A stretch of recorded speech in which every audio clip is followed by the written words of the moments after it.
Yeah, so we're back on the Lethal Introspection crew. Woo! We Another got, one. Another one for you guys. We Yes. got Matt joining us today. Hello. Yes. Can you introduce yourself? Matt.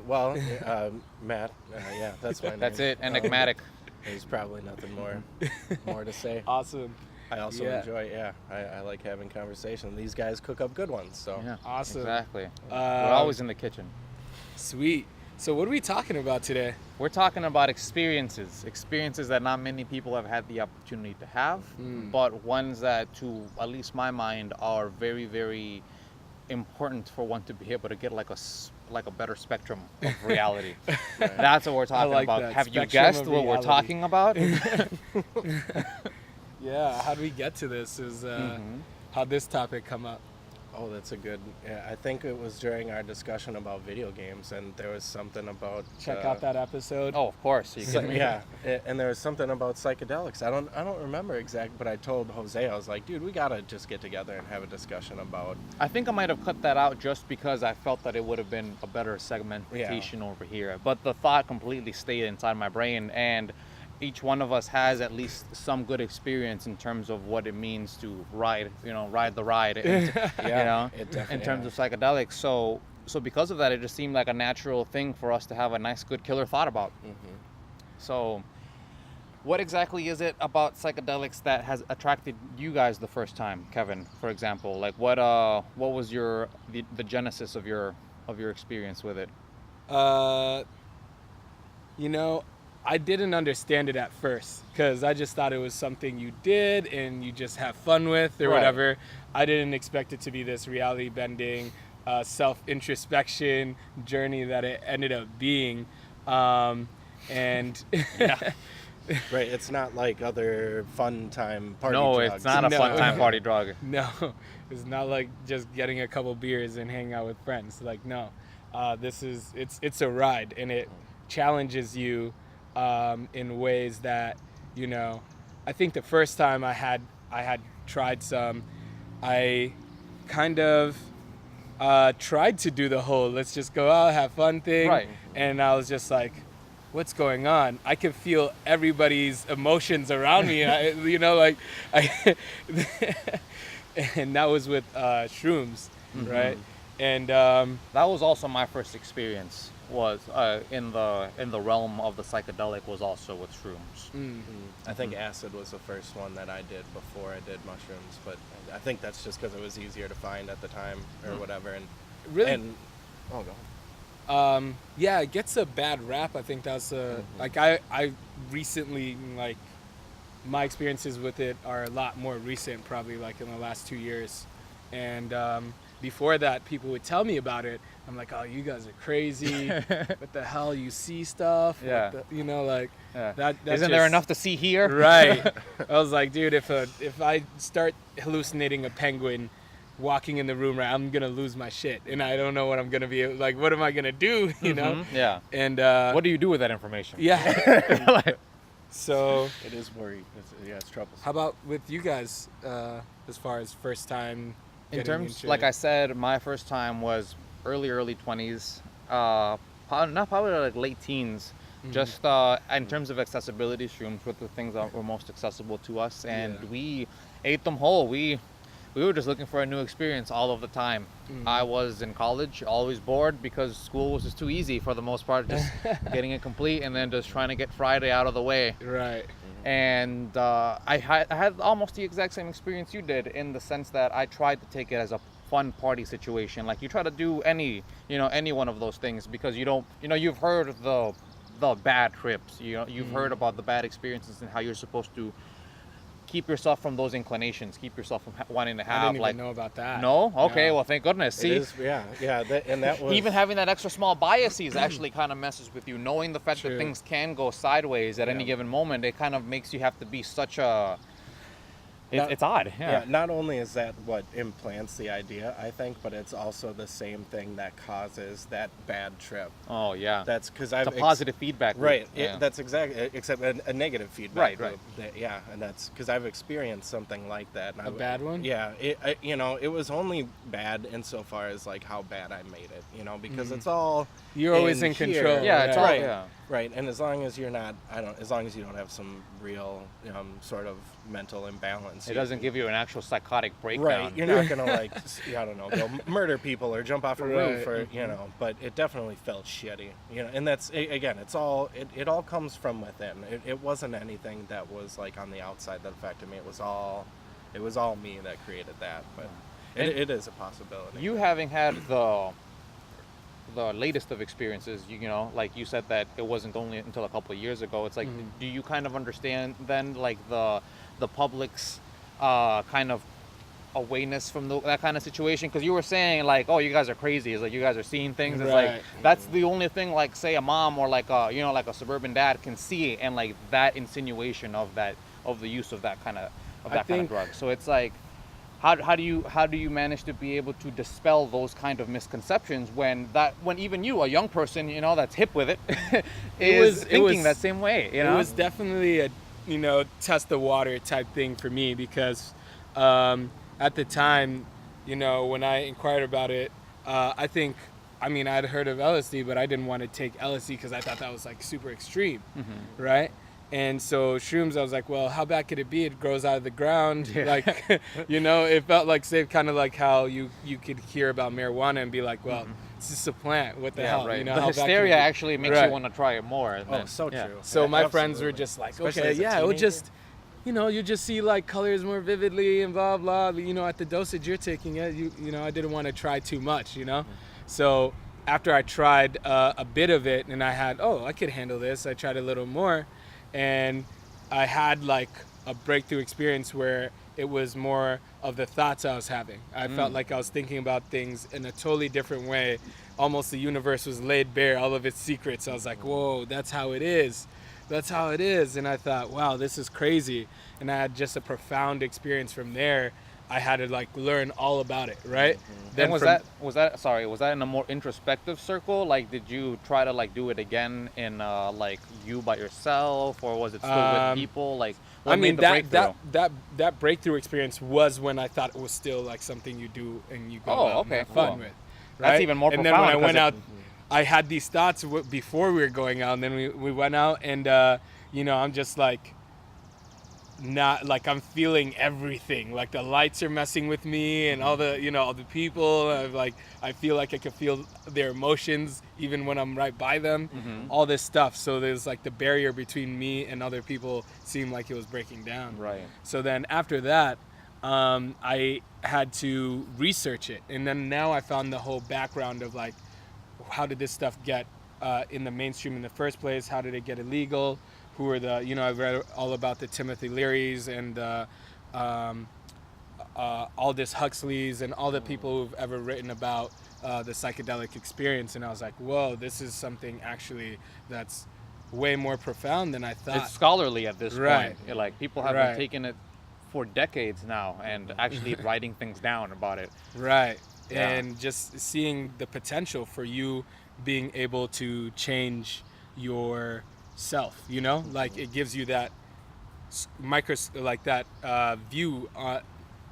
It's a mirror to yourself in a sense, and you see yourself abstractly, and then you realize like, oh crap, I could be a much better character than what I am. At least that was my experience. You kind of fall into a character screen situation where you kind of see yourself in third person. Yeah, exactly. The ego loss, the way you ego death for sure. So you can step outside of yourself, and that's like at that same moment when you kind of realize like how silly a lot of things are that you take very seriously. You know what I mean? And you're like, man, why do I care about? Right. Why have I allowed this, particular thing to make me so angry? It seems ridiculous, and I think that ego loss or that ego drop is an important aspect of that, being able to do that. Yeah. How odd how quickly the stress falls apart once you start thinking about things in such a hyper individualistic way like that.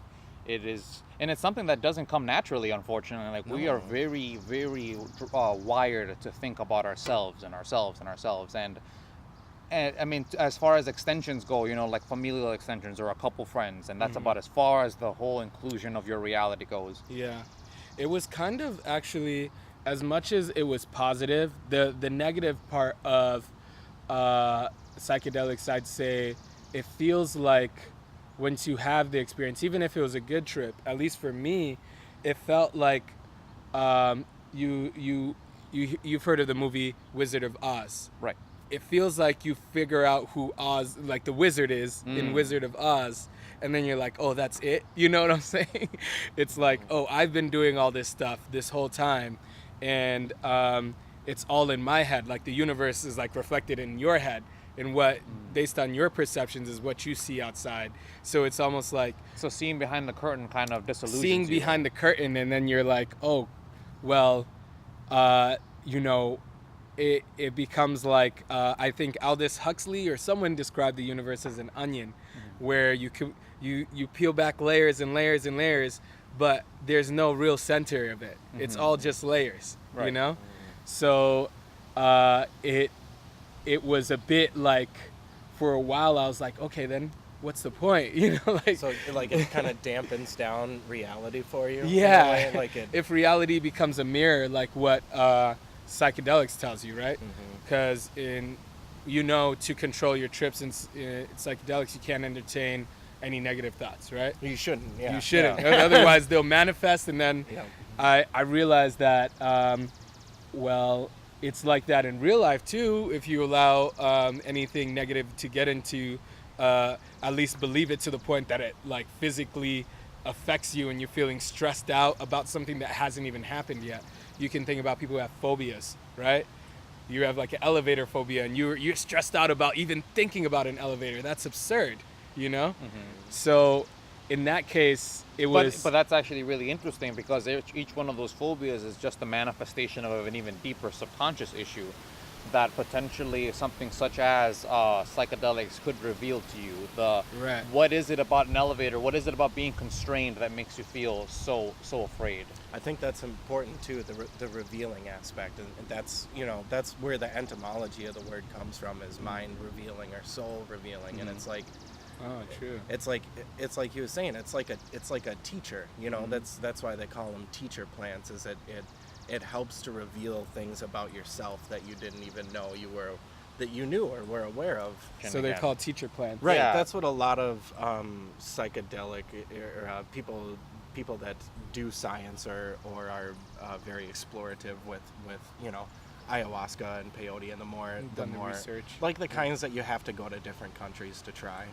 These that's what Colombia. they call them, is yeah, teacher plants, because they're used to teach you about yourself. You know, It is fascinating that they've been used for thousands of years in these different tribes, and it's interesting that, okay, perhaps they've had all these insights about maybe the nature of reality and everything, and I always thought it was profound that they choose to live simply, you know, in harmony, I suppose, with their environment, because I mean, they've been there. It's not like they've destroyed the whole forest with their presence like maybe we would, right?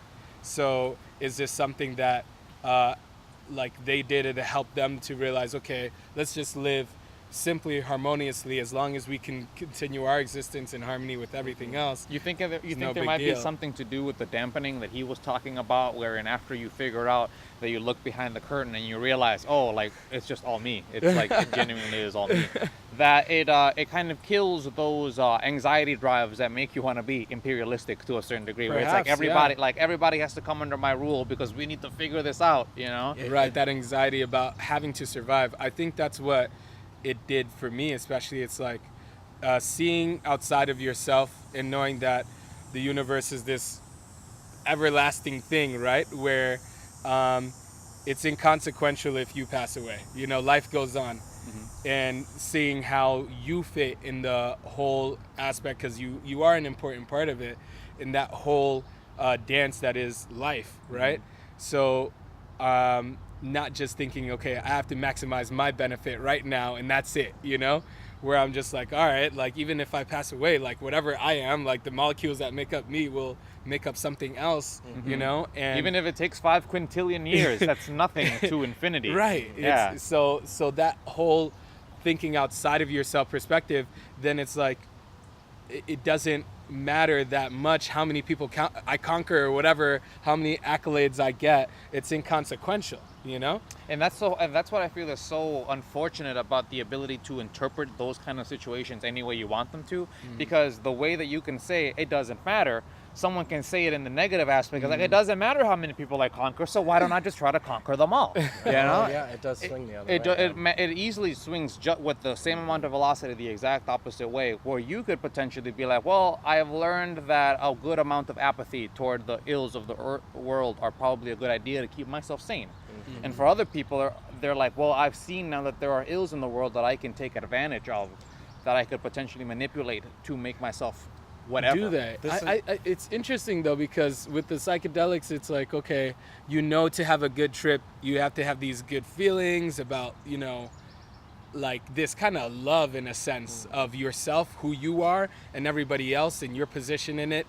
And so when I have that experience, and from that perspective, I always feel like there's no need. At least for me, it was really dope, because I felt like a lot of the times you grow up and there's this whole validation process that you need for people to tell you matter. Right, of course. And then you do psychedelics or whatever, you have a good psychedelic experience, you're like, well, if I care about myself and if I feel like I matter, then that's all that, you know, I don't need the validation of others to be like, hey, you're the one, you know, like. It's like that inconsequentialness breeds consequentialness. You know It's a what I bit mean? hard Like, to say I too, guess. because at the same Yeah. time, like you said, you tried it when you were an adult, a bit composed, you know, better within yourself already. That's so what I wanted to ask you about this specifically because of, I guess, just your tattoo in general. Yes. I remember Model of apathy. Yes, when we were younger, you had a much more sort of lackadaisical attitude towards, I don't know, social constructs, you know, friends, and it was just more, you know, not you didn't care so much for it. But then, so I wanted to ask you if like doing psychedelics sort of aided you in I guess empathy, because I think that's what you talk about most often, is how you have become more empathetic. Yes, and as I do time goes feel that on. it has managed to foster my empathy once again much deeper than I had before. Maybe because I didn't have that kind of connection with other people. It was very like, I am Jose right here, you know, and everybody else, although they can be my friend and I'm not trying to seek them any harm, they're still like, they're separate agents that are, you know, off Right. to do their own thing. Always, you know, and even if it's not a malicious aspect, that's still not a good aspect to, you know, look toward people at. And I had a bit of that same kind of melding experience that you did in terms of like feeling more like Interconnected. interconnected. But what did that to me more was music, because I've never been as deep of an audiophile, even growing up or anything. Like, I've had my musical tastes, but I've never really been deep into like listening to music and falling like how people say they fall into music and stuff like that. That has never happened to me. Like, I just enjoy a song and that's it. Right. But when I was the first thing that I did when I was on mushrooms is I started popping in albums that other people have said that are profound in you know, in those experiences. Dark Side of the Moon. I listened to Illmatic by Nas.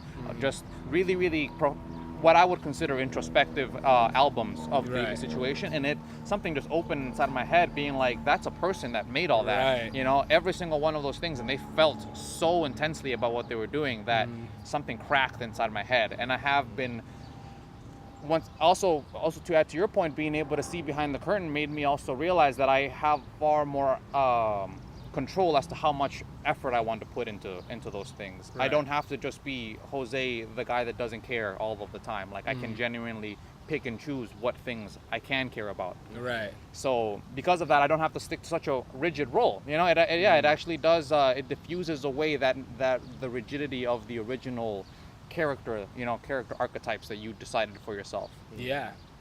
That's true. It almost, I mean, if we're going to think about it in video games terms, it genuinely is like a stat reset situation where you just get like a little bit of stat resets and you get to rethink. It's like, all right, do I want to start going to the gym more? Do I want to reapply these things to my strength? Do I want to like be more, That's what you know, like apt about things? It's that ego Yeah. death. I think that's what it comes back to, because you have that experience of knowing that at least the way I put it, what we are is consciousness or life, right? And whatever role you're playing right now is almost like it's an avatar, you know? It is, So yeah. you look at, when you are able to look at your character that you've been melding, like this whole character of Kevin, over these last years that I've known myself, right? Then you're like, oh man, I could be so much better, right? Right. If all I am right now is experiencing this character, and I could, you know, become healthier. I could have better relationships. I could have a better job situation. At least For $10. Yeah. You know, all of this for $10. Right. It's crazy because I recently quit my job based on some of the experiences I had on psychedelics, because you know, it made me objectively look at it. It's like, why would I live a life in which I don't enjoy, you know, most of it? Like 8 hours, I'm like, this is most of my day. Most of my waking day is at work, and I don't think that I'm using it to my most potential, you know, like my best. Why do I do that? That's absurd, you know? And I really looked at that. I was like, no, I should build something that I really enjoy doing. Why not? Like, Yeah, it sure. just takes, you know, you just program yourself to be that person. So make my avatar that person in a sense. And thank goodness, I mean, like, you've been able to embolden yourself to be able to sustain yourself in the chaos that will be, you know, being unemployed, and like understanding what it is that how you're gonna be bringing in capital eventually. Right. And like, It's just the perspective, though, because like I said, in the long run, it's an experience, you know, that isn't that like crazy in the sense. Many people have done this, quit their job and found something, built something for themselves. Totally. So blowing it out of proportion, like, this is like such a big crazy thing that you're doing, like, are you gonna be okay? But it is to you at this very particular junction and For moment, me, and we would make it depends on the perspective I'm having, because for me the model is like, I know, in the same sense that I brought myself here in the first place, I know that was all me. So if I'm gonna take myself somewhere else, I'll use the same energy, because I've had experiences already where I've done something similar. I've told you before, like, I was a biochemist, biochemistry degree, and then I decided to get into tech. Yeah. And I had to teach myself all that stuff with no like safety net.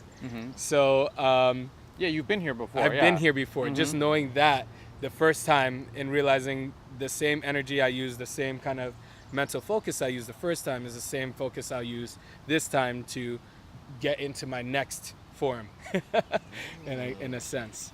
So So it's sort of like inspired your personal evolution in a way. yeah, definitely. I realized that things are because they believe they are, you know?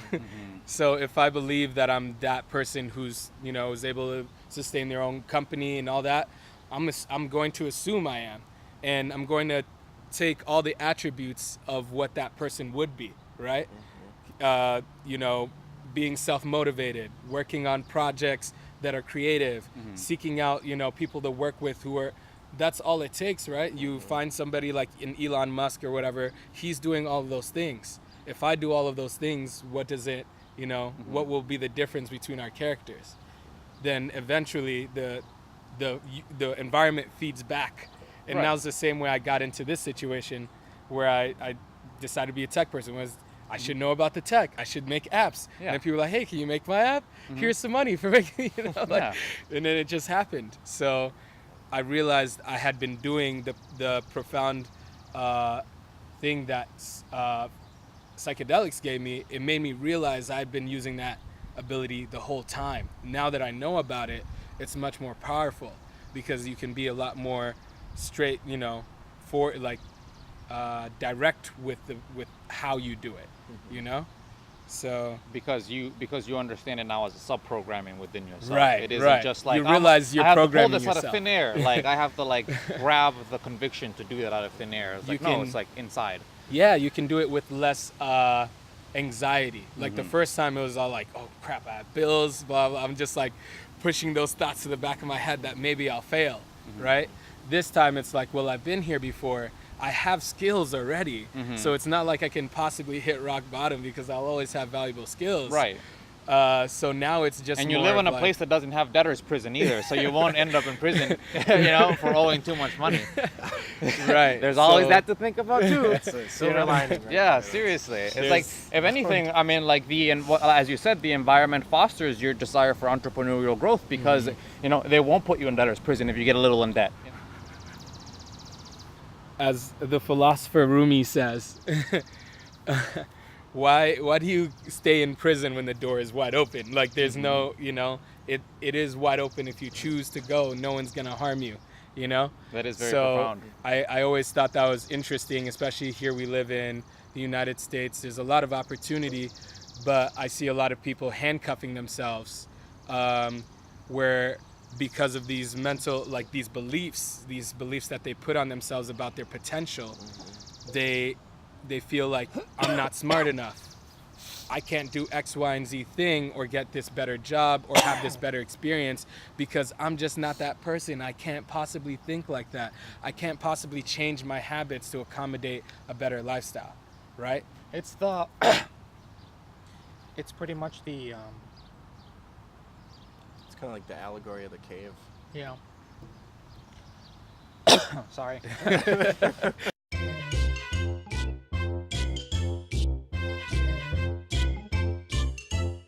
It seems to be like the double-edged sword of security. You live in a place that's so secure like this one, and it makes you wanna, like as you said, handcuff yourself to that security. You've seen the paradigm of other people. You go to college and you rack up a little debt, and then you get a 9 to 5 that Right. gives you just the amount of money to get out of that debt, and then maybe get into bigger debt that's like property debt, And that's the model that supposedly works. And then all you have to do is maybe have a couple kids so you're distracted until the day you die, and that's it. That is a model that genuinely, through the phenomena that we live in, totally works. You can spend years in that project, and you'll eventually die from it, just Well, as you I'm sure wanted. it's comfortable, and that's why it's It is tried comfortable. and tested. It's tried and and true, Yeah, exactly. that's So it is really, really tough to be able to then come in with a new idea to try to sell people when they're like, well, I mean, I'm already living a comfortable life. So what exactly is it what are you selling to me that makes me want to then go out of my comfort zone? Isn't it weird too that you can really only discuss like this topic with people that have done psychedelics? Yeah. Like you need this sort of shared Like experience, a primer, like a to small be even, primer. Yeah, to be able to breach the topic. You of the know, it's conversation. interesting. The only other person I've ever been able to have profound discussions about this who hasn't done it is actually this guy I met when I was in San Diego, and his story was interesting because he went to San Diego expecting to get a job.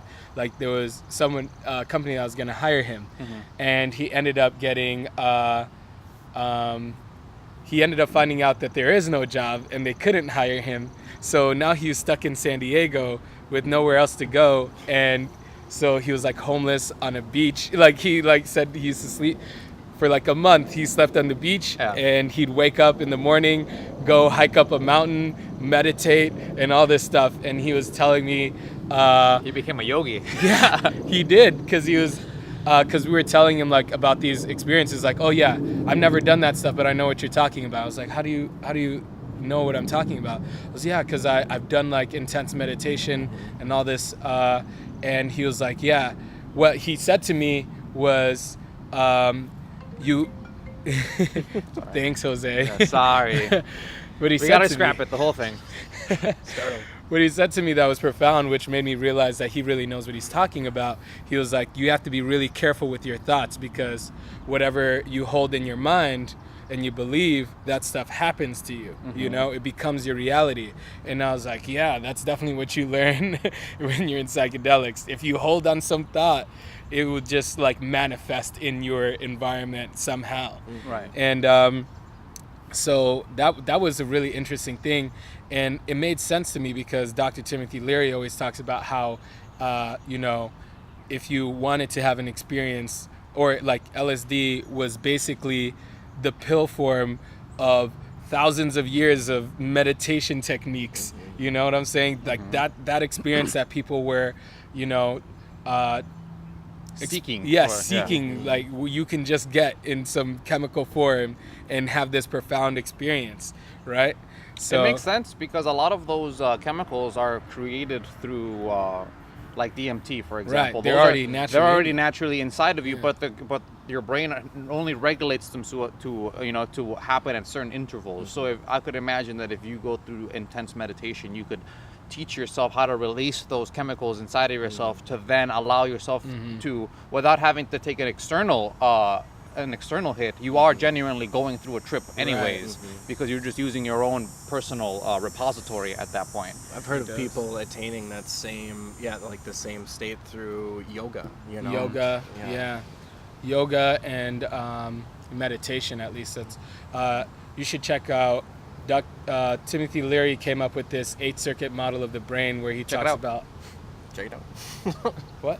No, we're telling people to check it out. Oh. Yeah. Yeah, there's this. Try it out. I thought people you were are over pointing there, to somebody Kevin. about. Yeah. Thousands of people are over there.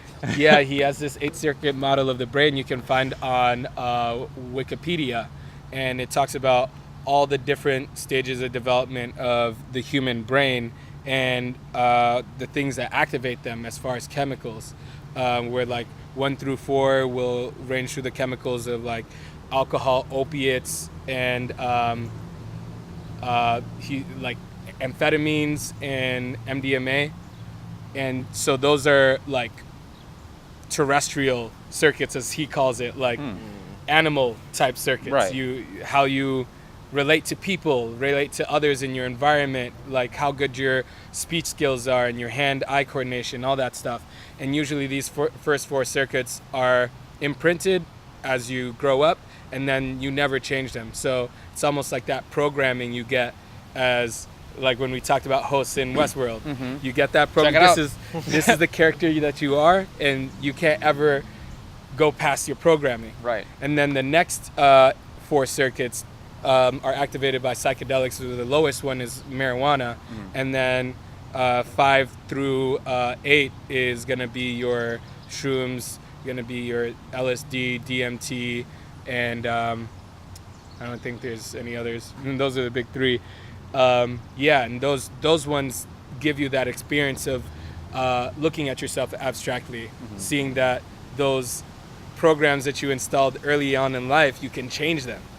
And I thought that was really profound, and he kind of proved it in some of these experiments he did with prison inmates, where with some psychedelic treatments he was able to flip the ratio of usually inmates go back to prison, right? Especially like high security prison, most of them go back, but the inmates that he worked with, he flipped it to where like 90% of them stayed out, because they were able to look at their shit and be like, whoa, this is not right. This is actually like bad. Yeah, like the one thing that I did feel like psychedelics really do to you is that they allow you to have a symbiosis between what it means to be the actor and the director of your life at the same time, and that totally falls in line with what it would be like to like realign an inmate like that, because I could see how somebody who maybe potentially has been abused, as a kid or something like that, that leads them toward criminal leanings like that.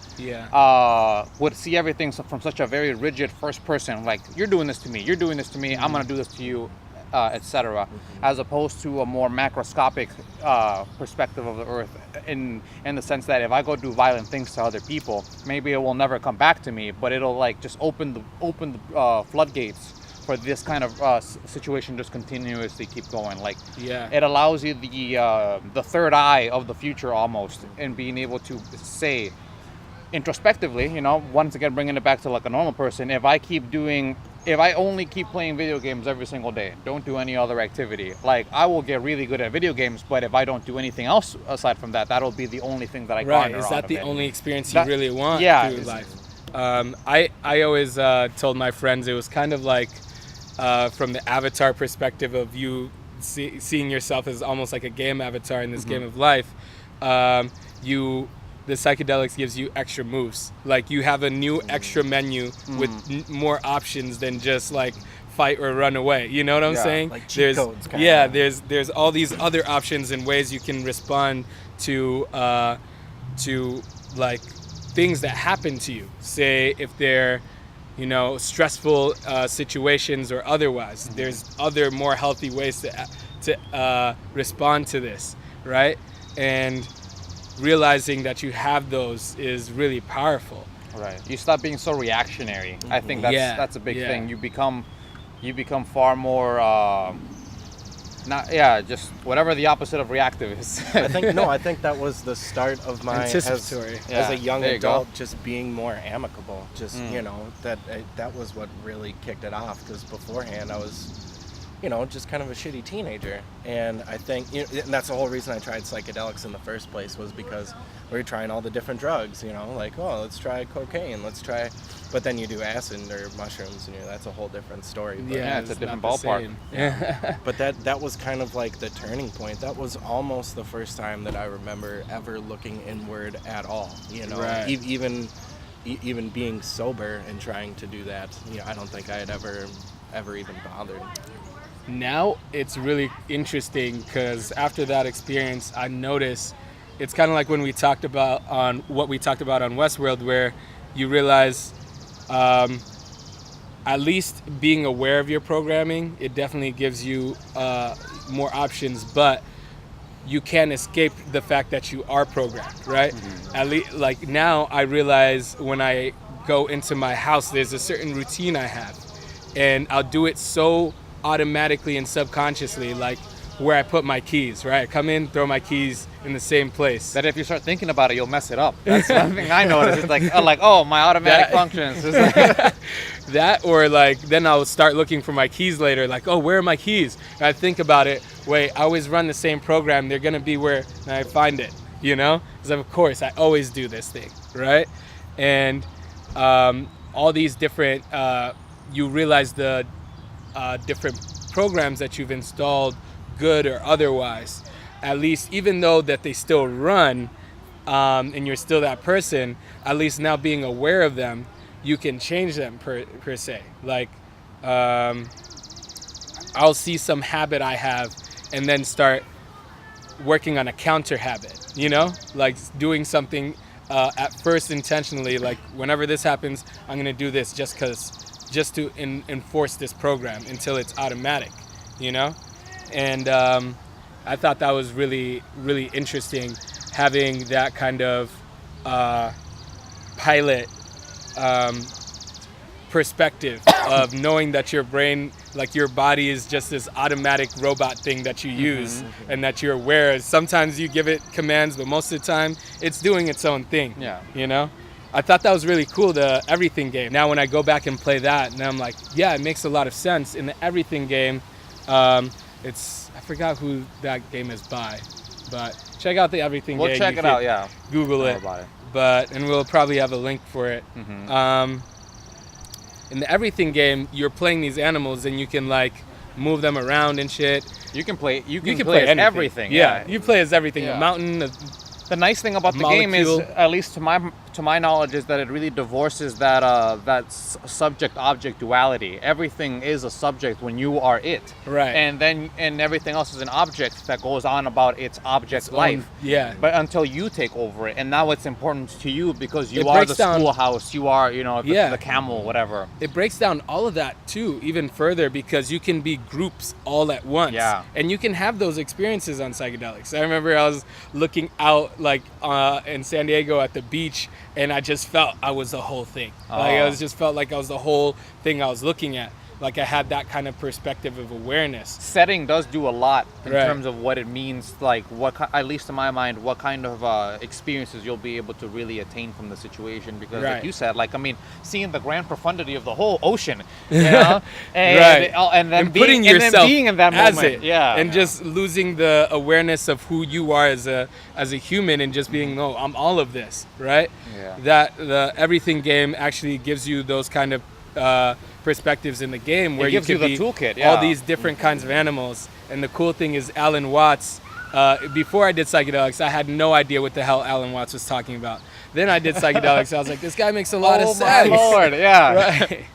How was he not in every school book? Yeah. Seriously. But the cool thing, the point I wanted to make about the Everything game is, you are this animal. Say if you're one thing, if you leave the keyboard alone, if you leave the controls alone, it'll just start doing its own thing until you control it again.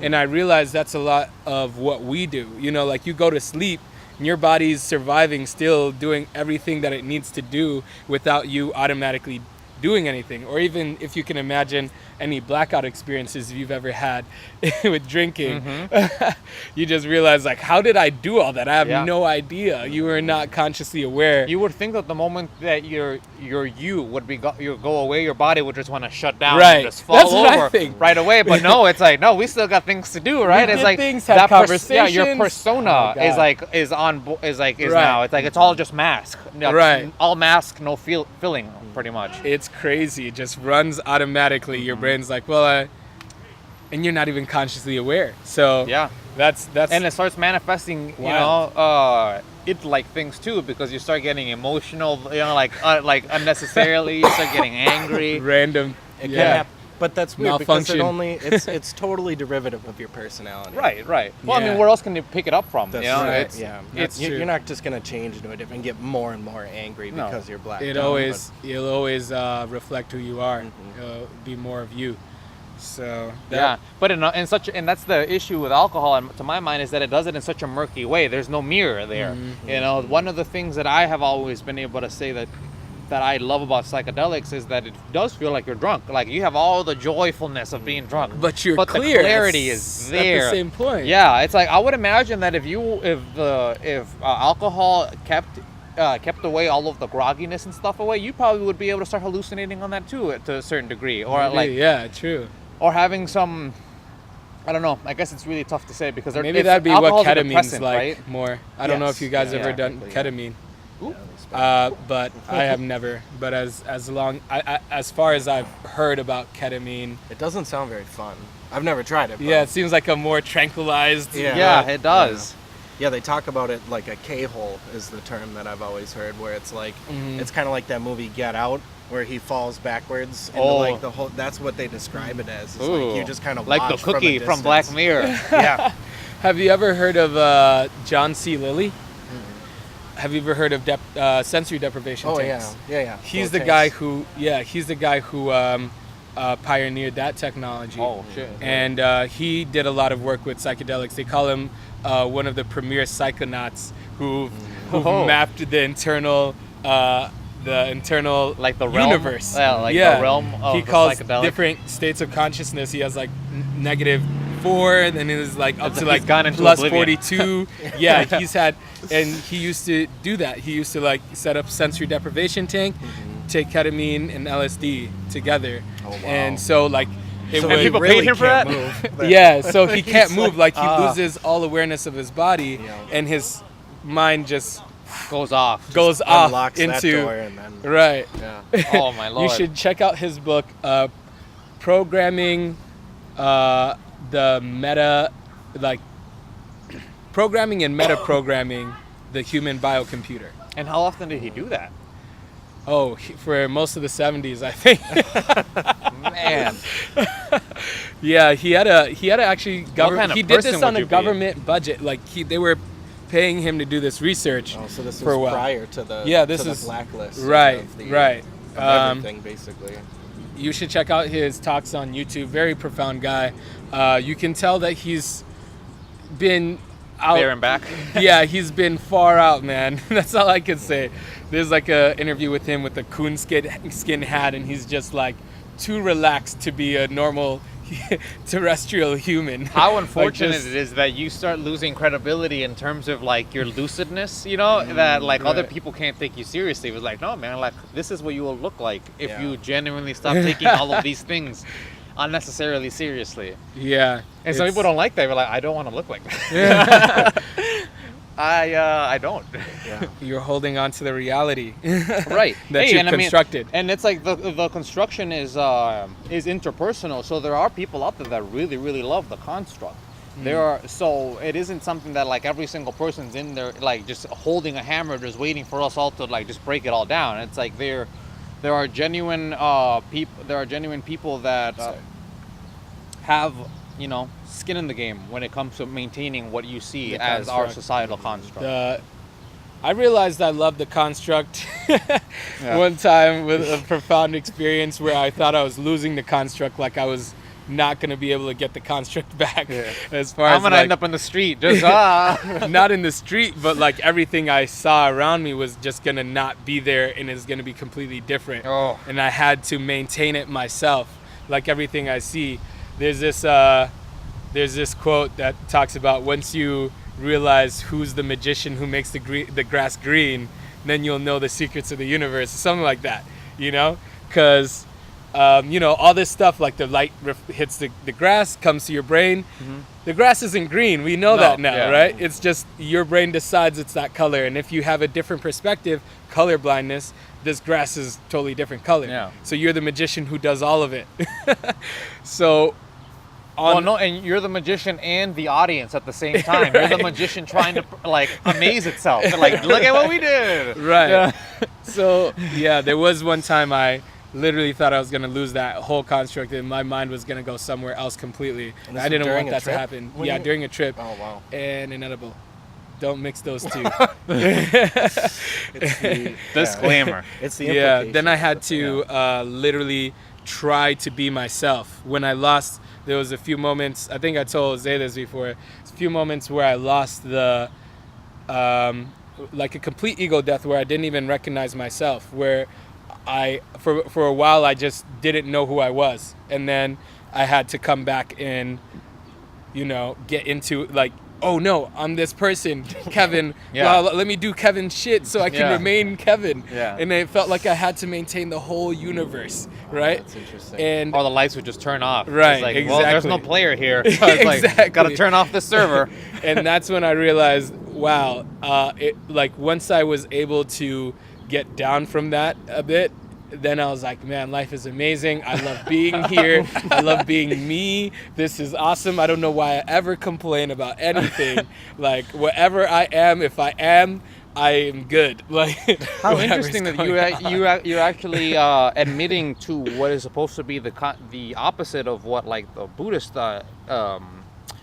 phenomenology is, that like the further, The because you got nirvana? close, because you got closer to the nothingness, right? Yeah, You I said that see. you got closer to not being Kevin, to being just to being nothing, In because you said that essence, everything was yeah. going to turn off around you, but that gave you anxiety to the point that you wanted to cling even harder to your eye, and at the same time give thanks to the reality that the eye then creates. You're like, oh, you're so great, eye. Please keep making stuff around I me. much prefer this Yeah. to the nothing. to the nothing. Yeah. I realize, I mean, sure, I have the perspective where our actual essence is consciousness, but if you're just that, then how does a burger taste? How does grass feel?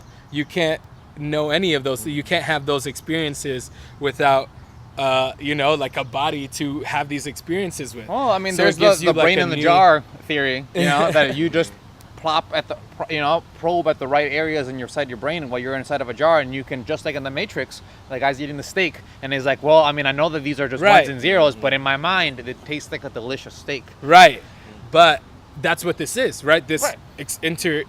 interfacing yeah. with your environment, having a story to, like, all these experiences. If you're just an essence who doesn't know, you just know nothing else but you exist, and that's your main, that's it, then what's, you know, like, you're not going to have all these profound experiences. So at least, like, experiencing the world and going through this and that, at least the way I look at it, and I feel like that's fun. And Like, that's I enjoy interesting. it. Yeah, but that's also interesting because supposedly there is no higher profundity other than detachment. Than nirvana. So then you wouldn't be able. So then Well, that's a everything else. perspective. Yeah, everything else. But yeah, even yeah, in of course, Buddhism, of course. you can become the Brahman, become one with Brahman, but then there's the other perspective of being what they call the Bodhisattva. Mm-hmm. Have you heard of that? It's the person who has reached nirvana and chooses to stay in the incarnation, the reincarnation cycle, to help others. You need to play the that's what they Talos say, principle. Oh, right? my Lord. They say that you choose to stay in the reincarnation cycle. You know about the whole thing. You know how to leave, but you choose to stay here As a shepherd. as kind a of- shepherd. Yeah. But I was you could reading leave this anytime other you book want. where, you know, sure, that's the altruistic sense, but more bodhisattvas get there, but they realize they have more fun doing this. No doubt. So they would rather just continue to serve So they Brahman see rather the than exit. be Brahman. They see the exit Right. and choose to stay inside, Right. as opposed to being anxious about being like, Exactly. Oh, Now you're not why? anxious. Now Yeah. you can play. It's like you get to the end of a video game, like a RPG. Then you get all your armor and stuff, and the knowing of where everything is, and you get to play it again as just a badass. You know, Yeah, kind of right. like that. Yeah, because you have almost like foresight or like clairvoyance in terms of like what it is that you need, in the Yeah. sense that it gives me, you know, just a choice. Like I want to keep doing. Do we want to keep doing this? Do you want to keep doing these? Like and actually see the road that those decisions take you in, and just accept them for what they are, as opposed to being having life play you all the time. You're just going through decisions that you are making no conscientious effort to actually place forth any backbone behind. I guess you're just being taken by the wind as it may come. And for the most part, if you're not conscious of your capacities to be able to change your programming, it is very easy to be able to just go, woe is me, all of the time. Like, oh, like I only have these amount of skills and like features, and that's all I can do. And you got to think a lot of people think like this too. You know, the majority of people, maybe. You know, Think like what? Think- Specifically. well, thinking that avenue of thinking of like, woe is me. Oh yeah, yeah. As Alan Watts says, That's like poor the little default. me. The Yeah. poor little me, like kind of like I have no control over this. All of this is happening to me, right? And you don't realize it's just a feedback loop of like things happen. Like you feel bad, things happen to you, then you feel worse, then worse things happen to you, and you just go in this loop instead of breaking it. It's crazy. I think what psychedelics for me as well, a new perspective, was getting past determinism as well on that kind of lane where you How feel do you like do that? I remember when I was in high school, you remember our friend Lincoln, we got into this discussion about life and stuff, and he had this argument about determinism, right? He's the one who introduced me to this idea of determinism. Given enough information, you'll know the future. You know, if you know all the cause and effects, there's no breaking that. And so there's just that, and free will is an illusion, right? And I remember that gave me so much anxiety when I learned about it. I was like, what the hell? Like, It's like, are you damn it, serious? Lincoln. Like, what's the point? Like, how can it be deterministic, you know? Yeah. And now, at least the experience that psychedelics has given me, it doesn't give me like mathematical proof to tell somebody like, okay, life isn't deterministic and you have choices. But the experiences that I have had make me realize that there's more to this. Like, there's dimensions to this, right? And any way a situation goes down can go down in numerous ways. Like, And I think that's a many worlds theory, like a quantum perspective. And I think that's a big misconception that a lot of people have when it comes to determinism, and why it gives a lot of people anxiety and why they might reject it outright is because they only see it as, okay, this happened here, and then there's a line that goes over here, and then this is the other thing that happened here. Right. They don't see it in the sense that it's actually a network. Every single cause that you do is actually one node in a network of potentialities that you could be doing. So although it is all determined, because if you go to the gym and nothing happens to you in terms of you getting hurt, you will get beefier, you'll get buffer. Like, that is a determinant act because of the causes. But that doesn't necessarily mean that you have to go to the gym. See, like, there's the deterministic angle right there, is that you're standing right here and you could say, I want to go to the gym, I want to go to the fast food place, I want to go home and play video games. That one action is a node that then leads you to its determinant factor, which I think is one thing that also psychedelics gave to me, is the opening of my periphery to those choices. That it's not just, Have you horse guys- visor lane one way all the time. You guys have had experience with DMT? Yes. I never smoked it. No, neither Which have I. is, Neither have I. I still look forward to trying that someday if The I opportunity can. comes, But we yeah. we ingested it as a group. I think there was 7 or 8 of us. There was a good bit of people. And we all sat around a fire. We knew a guy who, I don't know how, but he was buying synthetic drugs off the internet. He was like, Bitcoin. we tried a bunch of synthetic cannabinoids. There was one that was kind of similar to acid, but it was a little off kilter, very uncomfortable. But he Yeah. got us the DMT, and we ate that shit and sat around that campfire for like 4 or 5 hours. The entire night. the entire Really? night. Usually and just- DMT just runs for like 15 minutes. See, and that's if you smoke it, perhaps. But like Yeah. we ingested it, and that thing just went It It on was and really on. as far as like the psychedelic, like acid and mushrooms and DMT. DMT was like the perfect combination of acid and mushrooms. You didn't get the body load that you sometimes get with mushrooms, shrooms, yeah. and you didn't That's what I get the feel with like acid. the like You feel stringiness. that with Well, acid? That's yeah, I crazy. get like I get a head. stringiness, yeah, from acid, kind of like cocaine Yeah. or something. But I just get not a as heaviness. strong. Like I don't understand. It's always so dissonant too. Talking about the negatives now about psychedelics. Yeah. Like it's because it's important too to talk about them. It's like I take the little dab, and I suck on it, and eventually like the rest of my body just starts feeling so heavy. Like I don't want to move from the place that I'm at. Like for some reason. Like I dissociate. yeah. yeah. Like I don't feel my body at all. No, I feel at least. I mean, it'll always depend on what like you, but then also there could be impurities in it too. True. That's true. Yeah, I mean, who's to ever really say what you're really putting inside your body at the end of the Well, day? I've had some bad acid too Yeah. before. That was like I think they use strychnine or something. They use like a really small amount of strychnine, which is a poison, but it has the same effects as LSD. Yeah. So we had one night where I think there were little cherubs. So be warned of cherubs, but we had a blast for about 2 hours, and then everybody started throwing up a lot. Oh Damn. Lord. So another good tip is to always buy acid or mushrooms from somebody who's eaten it before, and just Jeez. know that it's okay to eat. Test. But that I don't know, DMT these was test by kits. far the most, I would say, introspective or just meaningful trip. I will That also I've ever say had. that it's the most serene. I bring it up because the brief experience I had on that is just like a fifth dimensional perspective of This kind is of what I want to try. This is what I want. You want to break reality? for Yeah, real? that's what it sounds like from people that have described DMT trips. Is like it's like you blast off, you're somewhere else. you're just seeing Completely. timelines, like just a bunch, like it looks like a kaleidoscope of possibilities, at least the way that I interpreted it.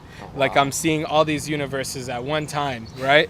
And That's so fascinating. when I look That's at it just like that, fascinating. my angle on determinism now is that things are determinist in the perspective that everything that is has happened and there it's just there, right? Everything that is. And what humans do, at least my interpretation, what conscious observers do is basically switch between all these different dimensions that you could possibly be in. Maybe one dimension is like insanely different than the other one, right? And where you're not in the same job or whatever, but where your conscious state is, as far as like where you, in a sense like vibration, and not to be too cliche about it, is where you're gonna be around these dimensions of possibility, right? And they're Hey, frequencies are a perfect way to be able to right. Give analogy to all of these things. 'cause- Right. And so people talk about the higher conscious state, right? And so I had showed you my diagram of how maybe we should do a little expose on that. Yeah, where Kevin's got a red book just like Carl Jung already of my made. model of how like dimensionality, I call it the conscious reality space-time model of how all those things work with the perspective of you understanding that it's all consciousness, right? What you observe, right? And so I had written this thing, and then later when I went on the internet, I found out people do have similar ideas as me. They say like every moment that you're in is a different dimension, right? It's like this is a different dimension, this is a different dimension right now. Yeah. And you have like a trajectory. It's not that you're observing change, it's rather that you are changing in the sense you, as your consciousness expands or moves this way or that way in your mind, that's what changes the scenery for you. Okay. And everything else is static in a sense. Oh. I thought, have you ever watched The Matrix? And the girl, the psychic girl, she's like bending the spoon, and Neo's like, whoa, how'd you do that? He's like, the girl tells Neo that famous quote, it's not the spoon that bends, it's you. It's the same concept, right? So You just have it kind of seems like you just have to get rid of the presuppositions that the spoon won't bend, in the same way that you have to get rid of the presuppositions that you can't change. Right. It just because, as you said, it's like it's a lot easier to believe that everything around you is static and that you can change than the other way around, because at that point you're stuck. You have to then become pretty much a victim to an ever changing landscape, as opposed to you being the thing that can change all of the time to something that is just there, and then you go by and affect it afterward. Right. You can whatever perspective you hold, it's going to be your reality, if you believe it, right? And so the way I look at it is kind of like you look at a movie, you watch a movie, right? And it looks like it's a continuous thing, but actually it's a bunch of frames. And you're watching it in the perspective because you're playing it this way. You've chosen to play these frames in this order. That's what makes the movie make sense, right? So in the same sense, you kind of do that consciously. You live a life and you play all those frames in this order, whereas it doesn't necessarily have to be. Especially psychedelics psychedelics will show you that suddenly your shit can completely be different than what you're looking at, right? And in that sense, I feel like consciously things can be more beautiful. You're in a different like not even more beautiful, like all this stuff will go away and you're in some lizard land. You've maybe heard of Terrence McKenna. If you've ever listened to anything by him, he'll talk about profound experiences of going on a different planet and having I have no idea what he's talking conversations with elves and stuff like that. Yeah, I would recommend Terrence McKenna. Not only does he have a lot of experience with psychedelics, but the way that he speaks is very intelligent. But it pulls you in very easily. Like he tells stories really well. So in the experiences that he tells, the experiences that he talks about, it's nothing like a muddled dream. Like I was trying to explain to you my dream the other time, but he'll talk about it in a lot of detail. Like, how can you tell him that he didn't have that experience? Right. It was real to him. And it didn't happen because it took time, Like even if it just happened inside of his head, it still took time. So you're telling me that's not a different dimension in the same way that you can exist in this world. Who are you to say? If you find yourself in that environment, I most certainly wouldn't want to have to be the arbiter of what it means for things to be real. Yeah, that part. I like that. What? That's I like that. Everything is imagination. Everything is imagination. We create falsities even about our environment, right? That's correct. We have generalizations about our model, whether it's good or bad, whatever you choose. You have this mental model in your head about your reality, but the map is not the territory, as the quote goes, right? You look at a map, it's not the actual place, right? It's just a small. It's just not even a complete representation of what the whole could be. Right. Yeah. So if you accept that you already live in a false matrix of your own design, then whatever you imagine, if you can imagine it detailed enough, it will be, So I feel like your consciousness just goes through all these possible realities that is the whole, which is, I guess I would say the only word that I say is God, in this, like all creation, all imagination that can every thought that anybody could possibly have, your consciousness goes through all of that, Right. And it kind of gives you a slight advantage if you take it the right way in the world that we live in, because like we said, there are actors. The majority of people are actors that don't realize that they are playing a role and that the role is playing them for the most part. And that they lack the extra features to be able to be introspective in terms of how they perceive themselves. And because of that, you can kind of sideline around them because of that. Because while they're stuck, petrified, thinking about, oh my gosh, like how am I supposed to get out of this? Is like, or can I even get out of this? Should I just accept it as is? You can, as you said, see behind the curtain and already be like, well, this seems to be a sinking ship. Let's go try to do something else. Right. Yeah, you have a lot less because everything is everything. You have a lot less anxiety, and a lot less need to keep things as is, because you understand that no matter how they're recollected, that everything is still everything. Right. Yeah. So Right. it gives you the amount of plasticity that you then have for your life is I look at it now like amazing. everybody's on their own journey. In the sense, I feel like if you're a conscious being, you're at that stage. If you believe that, you know, you're little old me, right? And I have no effect on anything. Things just happen to me. That's a conscious state that you're at. That's the development that you've done. And eventually everybody gets to, you know, a level of knowing, right? It just takes time, maybe a couple of lives. I don't know if you believe in that, right? hard to say. Yeah.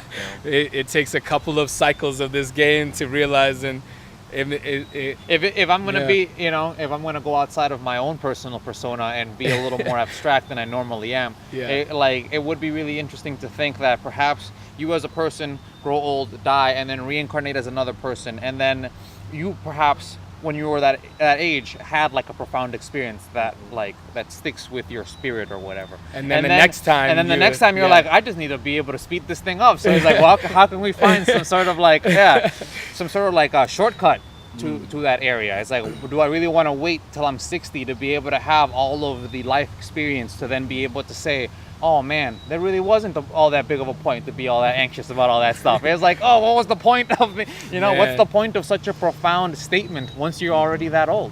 It is crazy. Not to knock any 60-year-old that's listening right now. You're still beautiful. Yeah. Of course, we love you. There's still plenty of growth to be done. Growth is great. I read this book called Magic and Mystery in Tibet of this French woman who went to Tibet back when it was off limits, right, to all foreigners. And she talks about all these profound, crazy things that happened to her. And she talks about these things called tulkus. And basically, there'll be, what do they call the leaders of, not llamas? The Dalai Lama? No, but that's just only one. I think, the Dalai Lama is like a special Lama. There'll be like lamas in different regions, and they're like, in Tibet, like if you're a spiritual leader, you're like greater than a king, right? You're the one. And so they'll have these different smaller spiritual leaders, like they're principalities, right? And so depending on the Lama's kind of spiritual, like advancement, I suppose, like their development. inclination, right? Or what? Yeah. So they would reincarnate, right? And like in the sense that they would die, right? A lama would die, and their followers would know that, okay, their leader is going to be reincarnated, and they have to find the child, like in the Golden Child, if you ever seen that movie, right? We watched The Last Airbender. We get it. Right, that too. For more recent people, but yeah, she talks about how she was on this travel, and she met these people who their Lama had died recently, and they were going to ask the Dalai Lama if he could help have any premonitions to find the child. And apparently she had met them just when they had met this child on the road who intercepted them, and apparently it was the Lama. They found out. And the way that they found out, it was really crazy, because that child had grown up like always feeling out of place. Like they felt like something like was calling them to go somewhere else. They didn't know what it was, right? So like became like 12 years old and decided to run away from home, right? And just leave out of nowhere. And so the synchronicities, like the child didn't know where he was going, whatever. And the synchronicities just happen to where he crosses the path on where these guys are going to the Dalai Lama. And when he sees the main attendant he used to have, he remembers everything. The child remembers everything from his past life, and he remembers seeing that guy as a child himself. And he goes up to him and he tells the attendant all of this stuff about, like, I remember you as a child. You remember we did this and this and this and blah blah blah. He's like, oh my God, it's you. And so he, they don't have to go to the Dalai Lama now. They found their Lama, and he goes back. Some fantastical stuff. Wow. It is some crazy stuff, whether you believe it or not. But it gives a little perspective on perhaps if you do attain some kind of spiritual growth in your incarnation, and then you do it again, in a sense, maybe that kind of essence of you knowing. I always think that about myself, like how were these situations brought to me in a sense, or like me having this inclination already to think in this way where I talk to my parents and there's no way they're gonna ever entertain this kind of stuff, or other people is like, well, you're crazy or whatever, right? Having that open-mindedness where I always felt like I've been able to have these thoughts, but now I believe them more just because of my experiences, right? It's really interesting if reincarnation is real, if you do keep some kind of essence of yourself or some kind of learning from your past life. And we were talking It about... most certainly should be the psychedelic experience. I mean, if there really is anything to be kept, it should probably be that. We did talk about this week, what's the true nature of death, and I was talking about how forgetting is pretty much death, right? If you forgot who you were, you'd have to start over, right? And rebuild your whole memories and experiences. So I think to add to that, in terms of psychedelics, I did find that they helped me in terms of coping with death anxiety. Yeah. Because once you start shedding away the ego a little bit, and shedding away that I-ness that you have all the time, it really fosters your ability to be able to see, as you said earlier, life without yourself here. Like you can see how life would continue on without you if you were dead. It's like it wouldn't be the worst thing on earth. But at the same time, it doesn't put you into, at least not myself, I don't want to speak for anybody else's inclinations, but it never put me in a nihilistic sense that, nothing matters, because I can feel the fact that the world will just keep moving on without me. Right. To me, it always felt like, okay, well, the earth can most certainly keep moving on without me, but while I'm here, what can I give to be able to add to what's happening right now? Yeah. It's kind of ironic how that once you peel back the layers, so to speak, and you get that ego loss, how you can how like he was saying earlier, that it's sort of, once you realize how inconsequential you are, you can sort of Make yourself consequential. Right, and it sort of gives that a new special meaning too. It's more important now than beforehand. Right, because everything you're doing is conscious. You understand that you're no longer just running sub-programs because you could, if you wanted to, kill yourself at any moment you wanted to. Like you are genuinely going out of your way to fulfill your drives and your desires. Right. Not because you don't even understand why you're doing it, but because you want to be able to go forth on them. Right. There's a lot more, even if it's fake. We don't know what exactly it is that causes free will or what not free will. It's like, but it at least makes you believe that you have more autonomy to your life. There is also that higher purpose sense of like, okay, if there is kind of like a higher perspective, right, to put all these lives together, and me meeting you or this and that, like all these things happening, if there's a higher perspective that makes these synchronicities happen a bit too perfect, right, then you almost start feeling like, okay, I have a role to play in this. And it's interesting to see what this role would be, right, in the end. And I like looking at it that way. At least it gives me a little more, it makes me feel I am not like an accident of the universe, but a planned like thing, that has to happen for this next thing to happen, for this next thing. And the story goes on. I really like what Brett Weinstein said in the latest Joe Rogan podcast he was in with Jordan Peterson, that he said that there are, to his mind, two kinds of truths. Like there's a literal truth, and then there's the metaphorical truth. That although the literal truth is the truth per se, the metaphorical truth can be just as impactful and useful to your life if it puts you in a position that actually maximizes and self-actualizes you to a certain degree.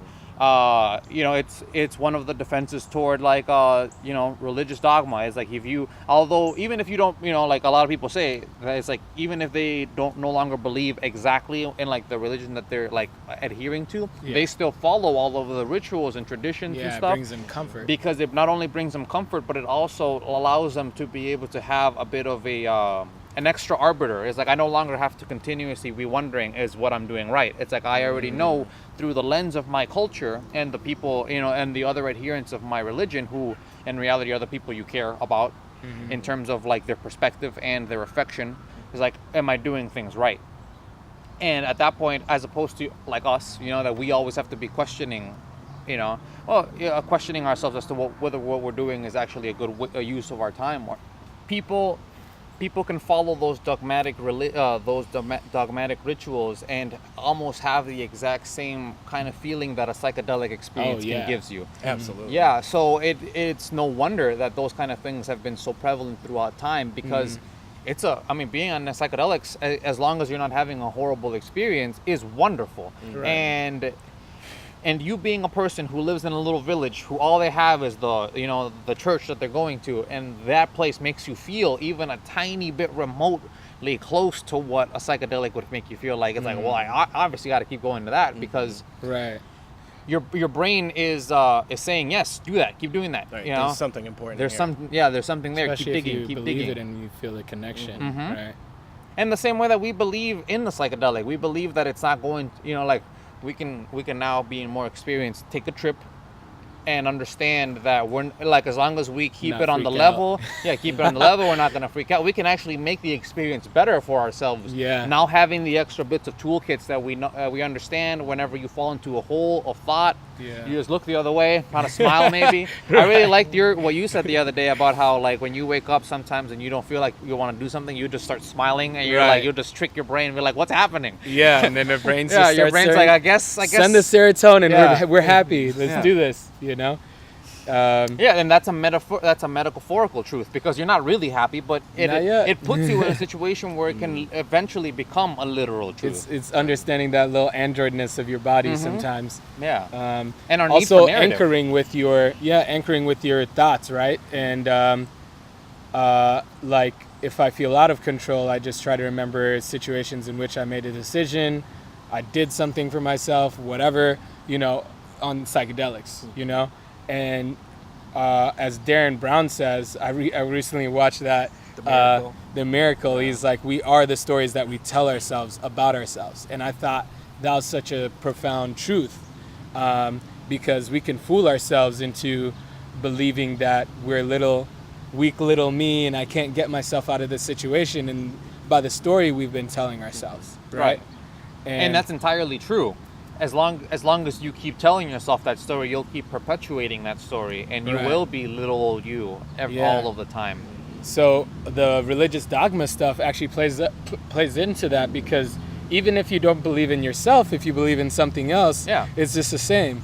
Because there's those like healing wells and stuff, or even what Darren Brown was doing with these people, because he's putting the suggestion in, throwing this grand gesture of lights and this and that, and he's saying with such conviction, and I'm definitely gonna heal you of your thing, right?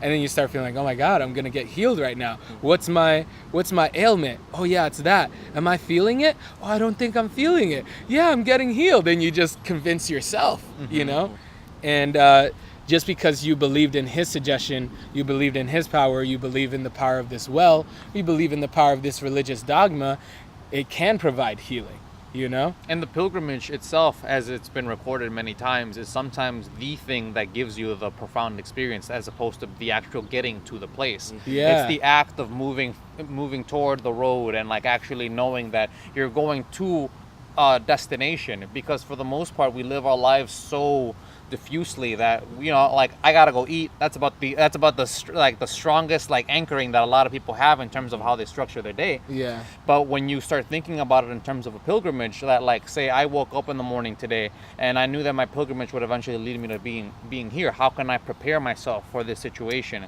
and walk that road, and at the same time it's just eating you. And at the same time be able to have that profound experience. Because, at least to my mind, the doing of the actual action hardly ever gives me the exact same amount of like palpable like feeling of greatness as the coming toward the action.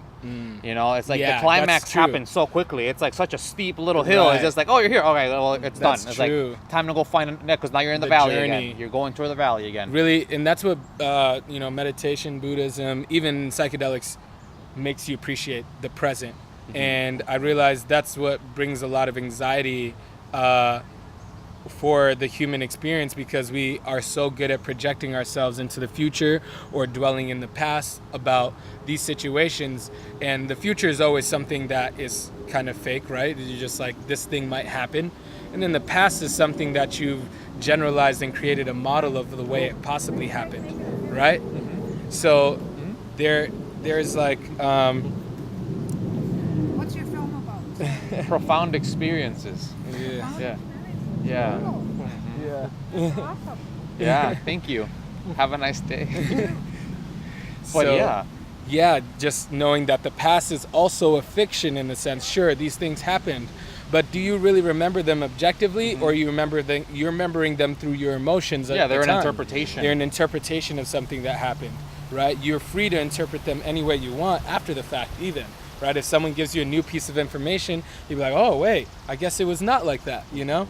It's and kinda- always your temperament too. Like you could go to a comedy store and have, and supposedly that's a place with an air of humor at all times, but they say one joke that completely takes you out of loop. Right. And now it's a horrible night and a horrible experience, and all those people are bigots, and how dare Right. they, you know? It's that what was that movie, Memento, where the Yeah. guy talks about memories are they're not reliable because you can change the color of a car, the sound, whatever happened, you can change it and those remember are facts, things different. and that's the odd Right. thing is that like facts don't stick to you. So the only thing real that we have is the present moment right Yeah. now. It's right now. And the fact that we can get anxious about something that happened, maybe that is pretty much a fiction.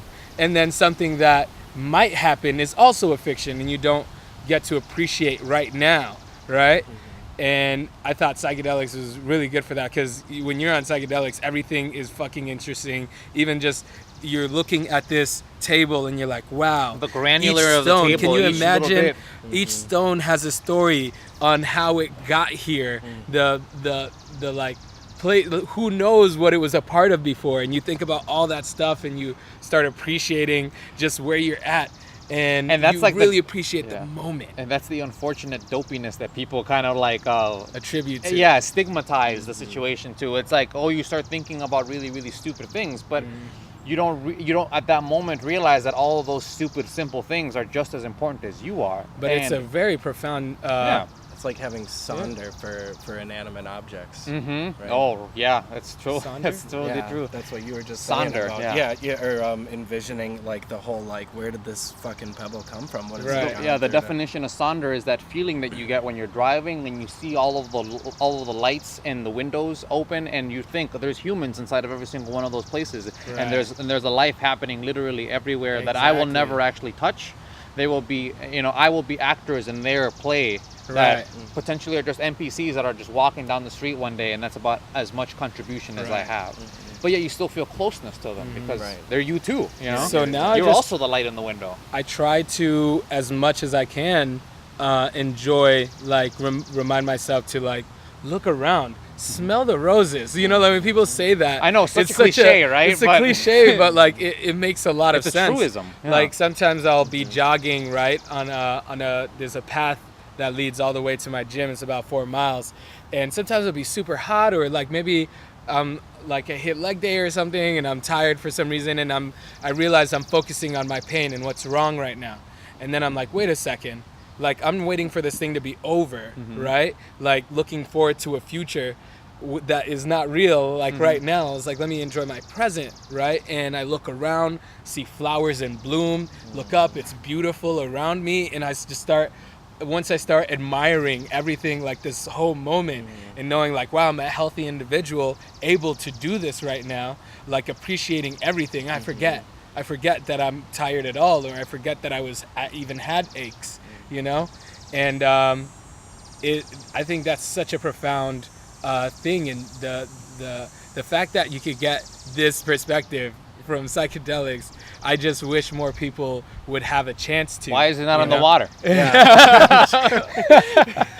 Well, and there's something to be said too for what they're looking for now with psilocybin mushrooms as a form of therapy for people with Depression, PTSD or yeah. depression. It seems painfully obvious to those of us that have experienced it. Oh, that yeah, for that's sure. obviously have people try these. Yeah. Yeah. It is. on the negative side of Yeah. there is the MK Ultra aspect of Right. But that's just statehood. You know what I mean? Like the state will just take everything. I to an always extreme. thought, like, the disclaimer I'll give with LSD is like it can break you down so far into you forgetting yourself. Yeah. And It can then get pretty granular. if Yeah. you didn't know what was going on, if someone drugged you with it, I can imagine.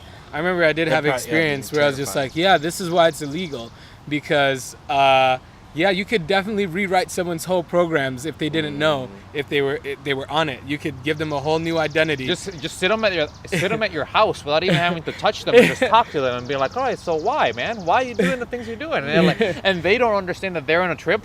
You know? Right. They're Oh, just yeah. like, oh, I'm just wow, like their words are just so profound, you know? Right. Yeah. Because there was moments where I just like That is totally didn't have a script, and I was just like, who am I? You know, it's just that ego death of like, I have no. Again, historically No proven, thing to because hang you on. think about the oracles back in the day, the Oracle of Delphi, supposedly all of those things were created on top of sulfur cracks and things that would like induce yeah. hallucination. So you go to the place, you have a pilgrimage, literally, like I'm gonna go and get my fortune told, and then you go to this place that is just fuming with shit that makes you have to hallucinate. You talk to this girl who has been hallucinating 24/7, 365, and you're just, you're in the You're moment. treating her You're- as yeah. a religious. So you become like a mirror to her. You're treating her as this religious icon who's going to give you all these profound premonitions about the future and whatnot, what you should do, and she'll take on that role because what else is she supposed to do? Right. All right. Well, Yeah. we've had a really interesting discussion on experiences, psychedelics, and otherwise reincarnation and all that. The pros, we the went cons, far and out. any kind of the hole is deep. That's the beauty about it. Oh, The hole yeah. is so deep. There's many layers to this onion. Yeah. So, yeah, thanks again, Matt, for joining us. Oh, thanks for having me. Yeah. I love this. Not only just getting to share everything, but Yeah. man, yeah, you guys go deep. I like Yeah. that. Yeah, it's very fun in and of itself. As a whole, I love talking, even if the people aren't really here yet. Yeah, I just love being able to share myself and hear you guys at the same time. It's a wonderful experience. So once again, hitting you guys with those killer thoughts. Lethal Introspection Crew signing off. Yep. Subscribe. Yes, Uh, please. Woo! Yeah.